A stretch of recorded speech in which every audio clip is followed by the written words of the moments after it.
بسم اللہ الرحمن الرحیم۔ دوستو، کوفہ کے ایک شخص نے بڑی دھوم دھام سے ایک ساتھ اپنے دو بیٹوں کی شادی کی۔ ولیمے کی دعوت میں تمام ایوان کابر موجود تھے۔ مشربین قدام حسن بن صالح، سفیان ثوری، امام اعظم بھی شریک دعوت تھے۔ لوگ بیٹھے کھانا کھا رہے تھے کہ اچانک صاحب خانہ بدحواس اس گھر سے نکلا اور کہا، غضب ہو گیا، زفان کی رات عورتوں کی غلطی سے بیویاں بدل گئیں۔ جس عورت نے جس کے پاس رات گزارنی تھی وہ اس کا شوہر نہیں تھا۔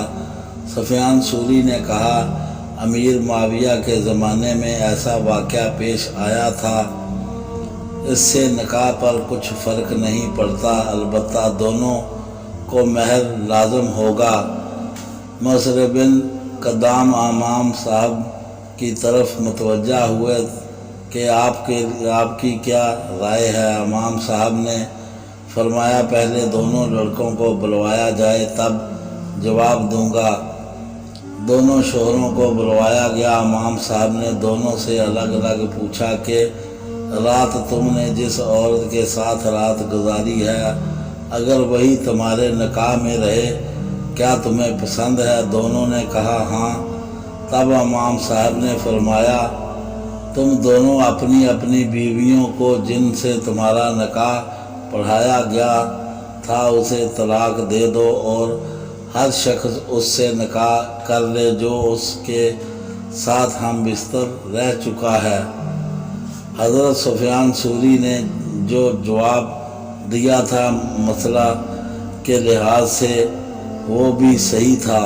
وطی بالشبہ کی وجہ سے نکاح نہیں ٹوٹتا ہے، مگر امام صاحب نے جس مصریت کو پیش نظر رکھا وہ ان کا ایک حصہ تھا، اس لیے کہ وطی بالشبہ کی وجہ سے عدت تک انتظار کرنا پڑتا۔ اس وقت ایک مشکل امر تھا۔ پھر عدت کے زمانے میں ہر ایک کو یہ خیال گزرتا کہ میری بیوی دوسرے کے ساتھ رات گزار چکی ہے اور اس کے ساتھ رہنے پر غیرت گوارا نہ کرتی، اور نکاح کا اصل مقصد الفت، محبت، اتحاد و اعتماد بڑی مشکل سے قائم کر پاتا۔ اس لیے انہوں نے یہ فیصلہ سنایا۔ دوستو، ہماری کہانی پسند آئے تو دوستوں میں لائک اور شیئر کریں، اور ہمارے چینل کو سبسکرائب کریں، بیل آئیکن کا بٹن ضرور دبائیں، ہمیں دعاؤں میں یاد رکھیں۔